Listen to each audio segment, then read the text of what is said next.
The Muslim conquest completed Europe's shunt into the shadows that had begun with the invasions of the Goths, Huns, and others 2 centuries earlier. What remained of the Roman Empire, now little more than Constantinople and its hinterland, shriveled and teetered on the brink of complete collapse. Trade in the Christian Mediterranean, already dwindling on the eve of the wars with Persia, foundered. Once bustling cities like Athens and Corinth contracted sharply, their populations reduced and their centers all but abandoned.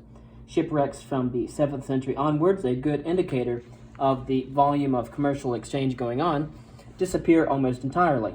Trade that was not local simply came to an end. The contrast with the Muslim world could not have been sharper. The economic heartlands of the Roman Empire and Persia had not just been conquered but united. Egypt and Mesopotamia had been linked to form the core of a new economic and political behemoth that stretched from the Himalayas through to the Atlantic. In spite of the ideological rows, the rivalries, and the occasional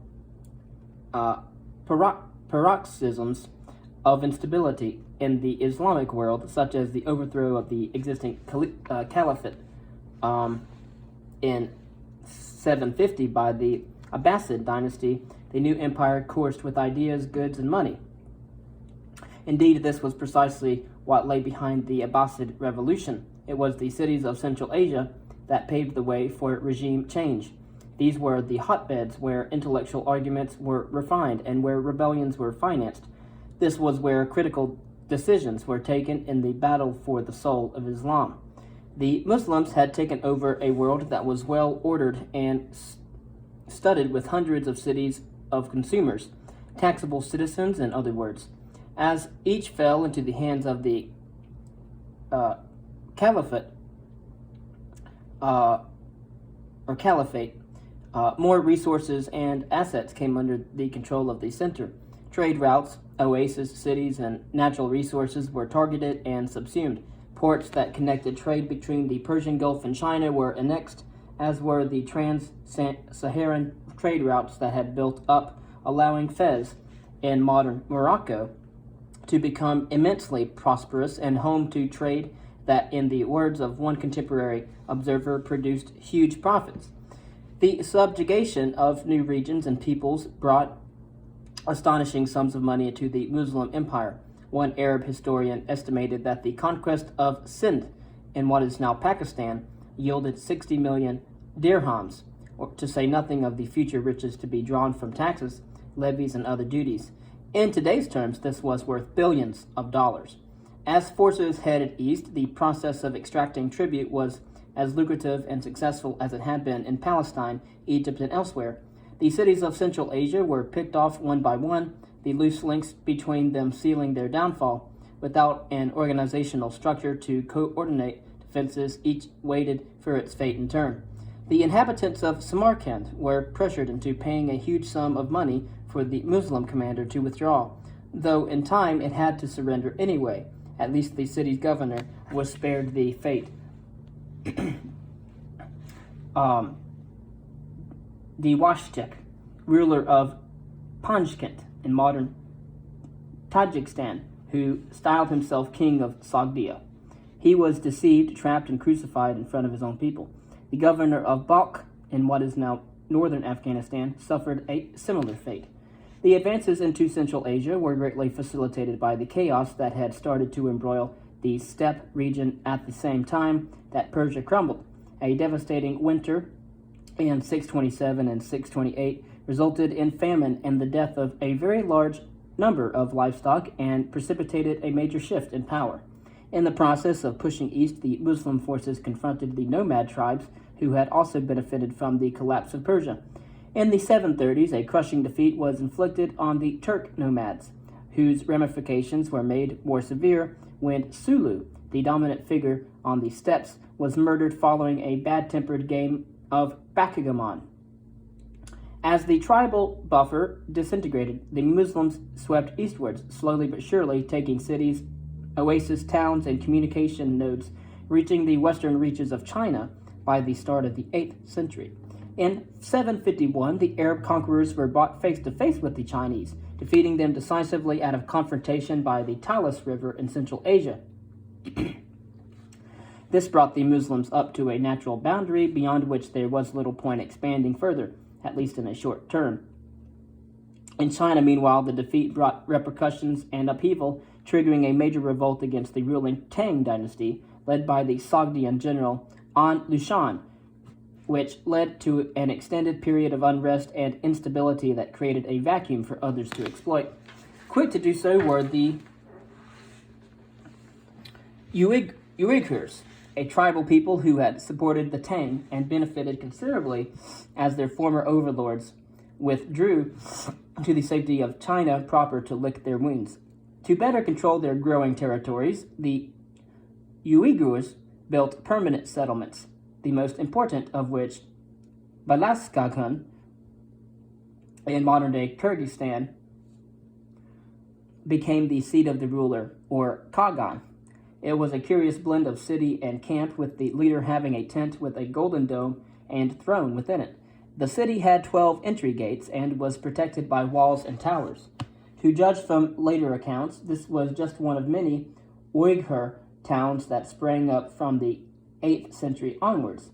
The Uyghurs quickly became the preeminent force on Islam's eastern frontier. In doing so, they first incorporated and then replaced the Sogdians as the leading figures in long-distance trade, especially of silk. Strings of impressive palace complexes attest to the riches generated during this period. Kahuk or Dung, for example, was a fortified city that was home to tent camps as well as permanent buildings that included a pavilion that the Kagan used to receive important visitors and for religious ceremonies. Faced with the rivalry of the Muslims, the Uyghurs tried to retain their own identity, deciding to convert to Manichaeism, perhaps as middle ground between the Islamic world to the west and China to the east. The Muslims' conquests had brought a vast web of trade and communication routes under their control, with the oases of Afghanistan and Fergana Valley linked to North Africa and the Atlantic Ocean under their authority. The wealth concentrated within the center of Asia was astonishing. Excavations in Panjikent and at Balak Tepe and other sites in modern Uzbekistan bear witness to patronage of the arts of the highest order and point clearly to the money that lay behind it. Scenes from court life, as well as from Persian epic literature, were beautifully portrayed on the walls of private residences. One set of images from a palace in Samarkand shows the cosmopolitan world that the Muslims were stepping into. The local ruler is depicted receiving gifts from foreign dignitaries who come from China, Persia, India, and perhaps even Korea. Towns, provinces, and palaces like these fell into the hands of the Muslim armies that were swarming along the trade routes. With this new wealth flooding into central coffers, heavy investments began to be made in places like Syria, where in the 8th century market squares and shops were built on a grand scale in the cities of Jerash, Scythopolis, and Palmyra. Most striking of all, however, was the construction of an enormous new city. It was to become the richest and most populous in the world, and remained so for centuries, even if some estimates made in the 10th century are over-exuberant. Basing his calculations on the number of bathhouses, the number of attendants required to maintain them, and the likely distribution of baths to private houses, one author estimated the population of the city to be just under 100 million. It was known as Madinat al-Salam, or the City of Peace. We know it as Baghdad. It was the perfect symbol of the Islamic world's affluence, the heart of royal power, patronage, and prestige. It marked a new center of gravity for the successors of Muhammad, the political and economic axis linking the Muslim lands in every direction. It provided a setting for pageantry and ostentation on a staggering scale, such as on the occasion of the marriage of Harun al-Rashid, the son of the Caliph, in 781. Apart from presenting his bride with an array of pearls of unprecedented size, tunics decorated with rubies, and a banquet of the likes of which never had been prepared for any woman before, the groom distributed many of the extravagant things to people from all over the country. Gold bowls filled with silver and silver bowls filled with gold were taken around and shared out, as were expensive perfumes in glass vessels. Women in attendance were given purses containing gold and silver coins, and a large silver tray with scents, and a richly colored and heavily encrusted robe of honor was bestowed on each of them. Nothing comparable had ever been seen before, at least not in Islamic times. This was all made possible by the extraordinarily large tax revenue brought in from a vast, productive, and monetized empire.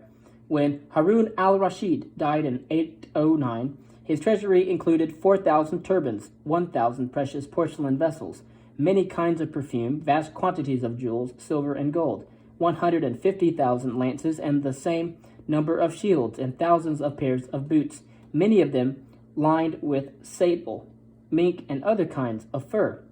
The least of the territories ruled by the least of my subjects provides a revenue larger than your whole dominion. The caliph supposedly wrote to the emperor in Constantinople in the middle of the 9th century. The wealth fueled a period of incredible prosperity and an intellectual revolution. Private enterprise surged as levels of disposable income rose dramatically. Basra on the Persian Gulf acquired a reputation as a market where anything could be found, including silks and linen, pearls and gems, as well as henna and rosewater. The market at Mosul, a city with magnificent houses and fine public baths, was an excellent place to find arrows, stirrups, and saddles, according to one 10th century commentator. On the other hand, he noted, if you wanted the finest pistachios, sesame oil, pomegranates, or dates, the best place to find them was in Nishapur. There was a hunger for the tastiest ingredients, the finest craftsmanship, and the best produce. As tastes became more sophisticated, so did appetites for information. Even if the traditional story that Chinese prisoners captured at the Battle of Talas in 751 introduced paper-making skills to the Islamic world is overly romantic, it is certainly the case that from the latter part of the 8th century, the availability of paper made the recording, sharing, and dissemination of knowledge wider, easier, and quicker. The resultant explosion of literature covered all areas of science, mathematics, geography, and travel during this period in the Islamic world, while in the European world, it actually halted, and there's hardly anything resultant in Europe during during this time in the 8th century in regards to science, mathematics, geography, and travel. Of course, writers recorded that the best quinces were from Jerusalem and the finest pastries from Egypt. Syrian figs were bursting with taste, while the Umari plums of Shiraz were to die for. As more discriminating tastes could now be afforded, sternly critical reviews were no less important. Fruit from Damascus should be avoided, the same author warned, since it was tasteless, and the city's population were over-argumentative to boot. At least the city was not as bad as Jerusalem, a golden basin filled with scorpions, where the baths were filthy, provisions overpriced, and the cost of living enough to discourage even a short visit. Traders and travelers brought tales back with them about places they were visiting, about what the markets there had to offer, and what the peoples beyond the lands of Islam were like. The Chinese of all ages wear silk in both winter and summer, noted one author who collated reports from abroad, with some having the finest material imaginable. This elegance did not extend to all habits. The Chinese are unhygienic, and they do not wash their backsides with water after defecating, but merely wipe themselves with Chinese paper. At least they enjoyed musical entertainment, unlike the Indian people, who regarded such spectacles as shameful. Rulers across India eschewed alcohol as well. They did not do so for religious reasons, because of their entirely reasonable view that if drunk, how can someone run a kingdom properly? Though India is the land of medicine and of philosophers, the author concludes, China is a healthier country with fewer diseases and better air. It was rare to see the blind, one-eyed, and the deformed, whereas in India there are plenty of them. Luxury items flooded in from abroad. Porcelain and stoneware from China were imported in considerable volume and shaped local pottery trends, design, and techniques, with the distinctive white glaze of tang bowls becoming extremely popular. Advances in kiln technology helped production keep up with demand in the 8th century, as did developments in size. It is estimated that the largest Chinese kilns became capable of firing 12,000 to 15,000 pieces at a time.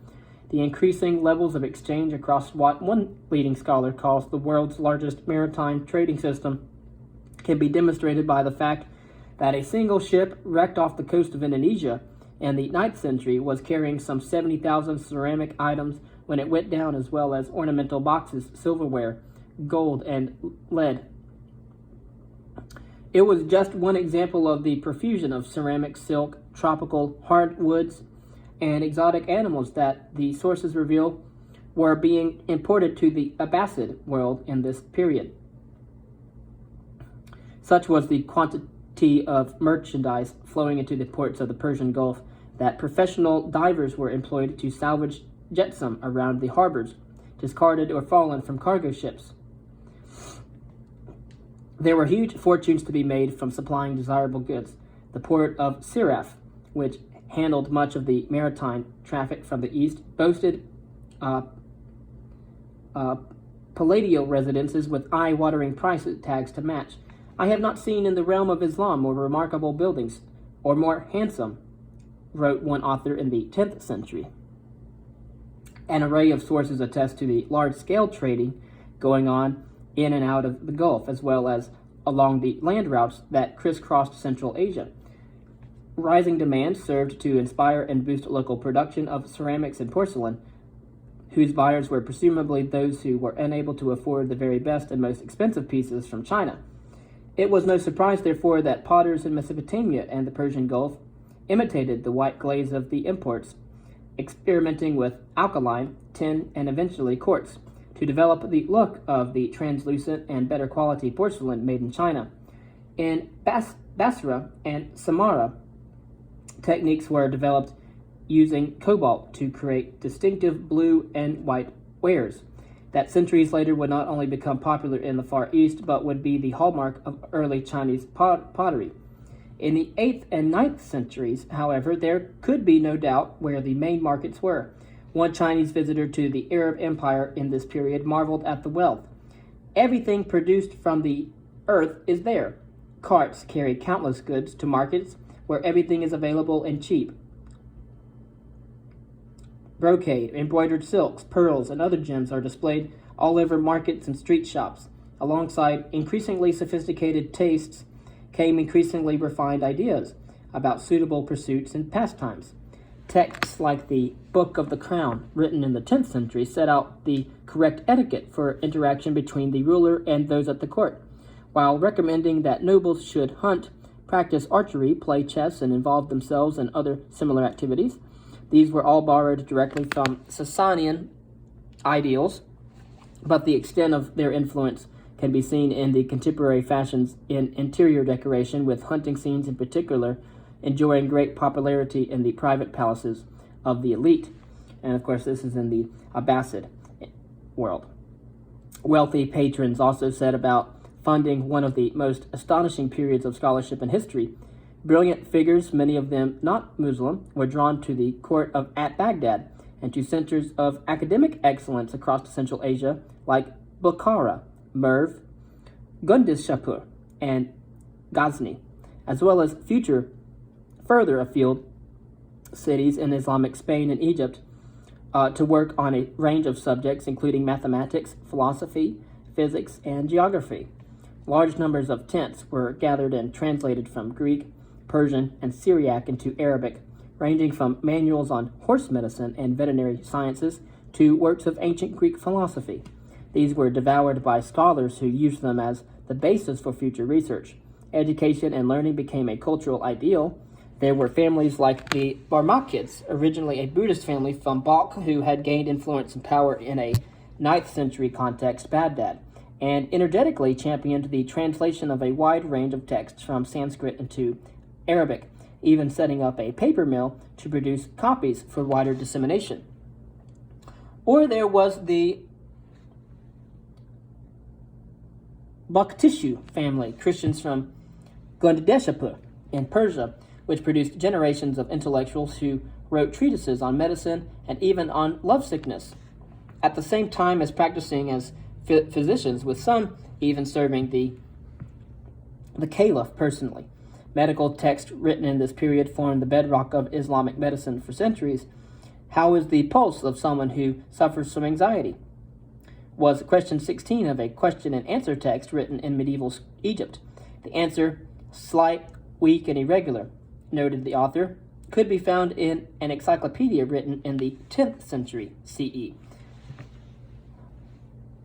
Pharmacopoeia texts on mixing and creating medicines listed experiments undertaken with substances like lemongrass, myrtle seeds, cumin, and wine vinegar, celery seeds, and the like. Others worked on optics, and many scholars lived in Egypt, writing groundbreaking treatises that reached conclusions not only about how vision and the brain are linked, but also about differences between perception and knowledge.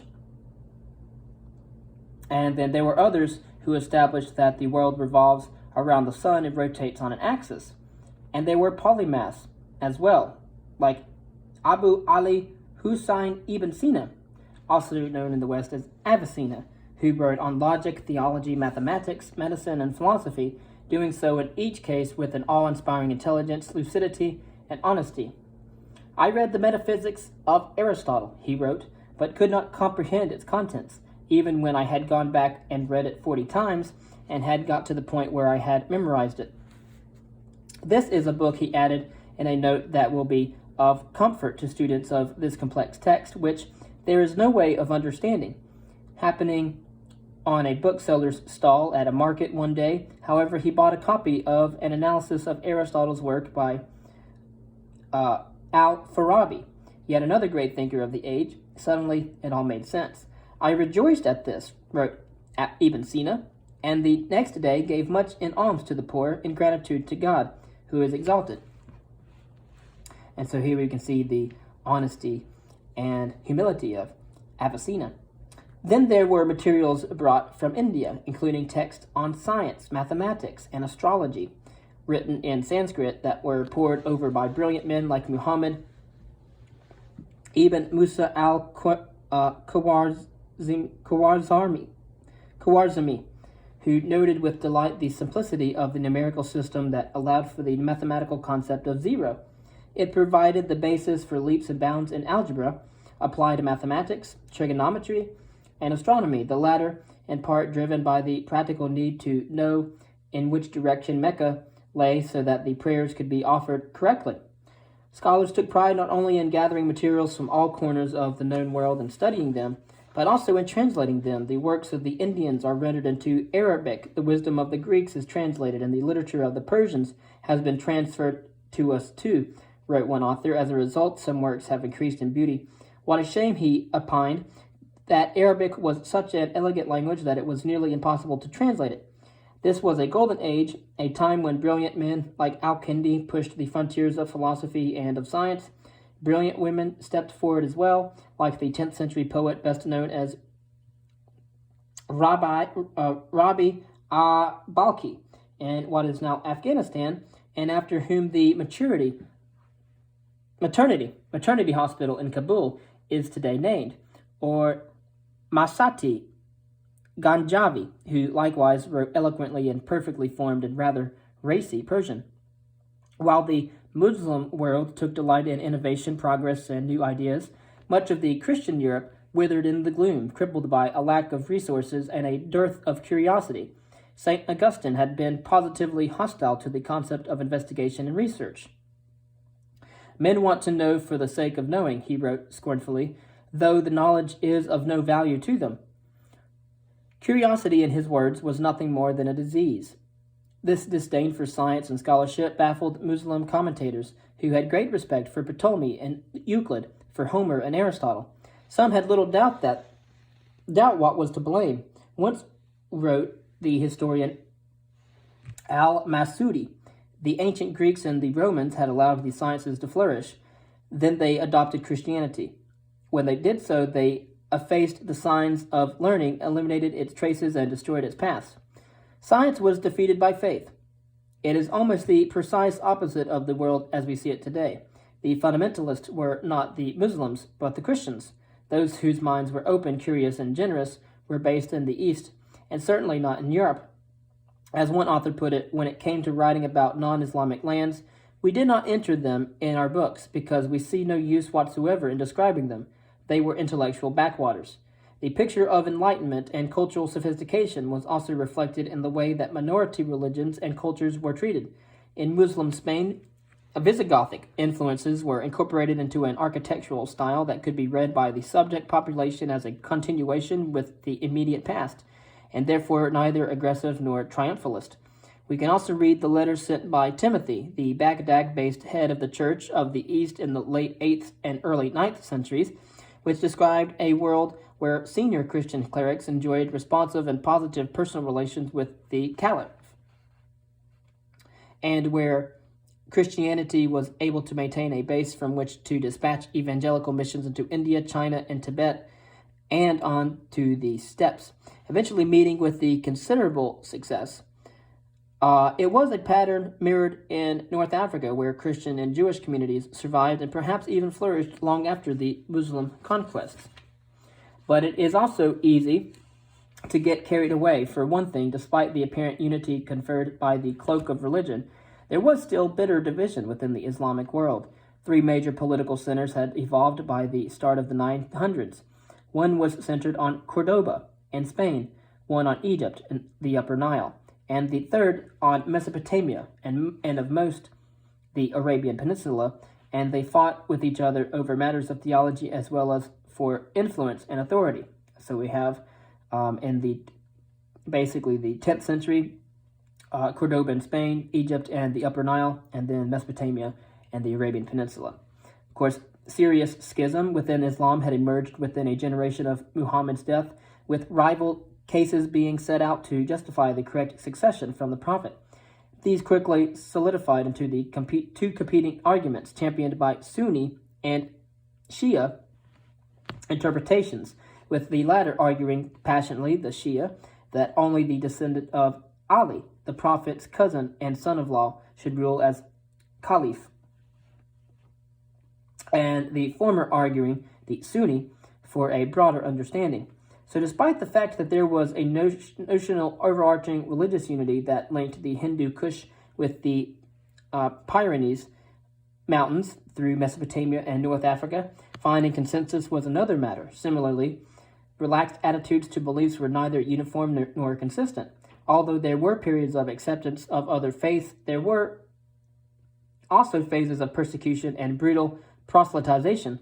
While the first 100 years after Muhammad's death saw limited efforts to convert local populations, soon, though, more concerted attempts were made to encourage those living under Muslim overlordship to embrace Islam. These were not limited to religious teaching and evangelism.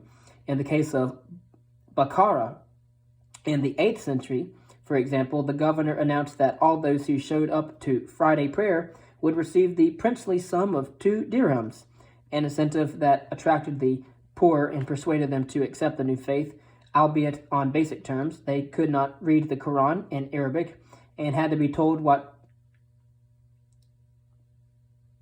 do to while prayers were being said. The chain of events that began with the intense rivalry between the Roman Empire and Persia had extraordinary consequences. As the two great powers of late antiquity, the Roman Empire and Persia, flexed their muscles and prepared for a final showdown, few could have predicted that it would be a faction from the far reaches of the Arabian Peninsula that would rise up to supplant both. Those who had been inspired by Muhammad truly inherited the earth, establishing perhaps the greatest empire that the world has seen. One that would introduce irrigation techniques and new crops from the Tigris and Euphrates rivers to the Iberian Peninsula and spark nothing less than an agrarian revolution spanning thousands of miles. The Islamic conquest created a new world order, an economic giant, bolstered by self-confidence, broad-mindedness, and a passionate zeal for progress. Immensely wealthy and with few natural political or even religious rivals, it was a place where order prevailed, where merchants could become rich, where intellectuals were respected, and where disparate views could be discussed and debated. An unpromising start in a cave near Mecca had given birth to a cosmopolitan utopia of sorts. It did not go unnoticed. Ambitious men born on the periphery of Muslim Ummah, or even far beyond, were drawn like bees to honey. Prospects in the marshes of Italy, in Central Europe, and Scandinavia did not look too promising for young men looking to make a name and some money for themselves. In the 19th century, it was to the West and to the United States that such individuals looked for fame and fortune. A millennium earlier, they looked to the East. Better still, there was one commodity which was in plentiful supply and had a ready market for those willing to pay hard and fast.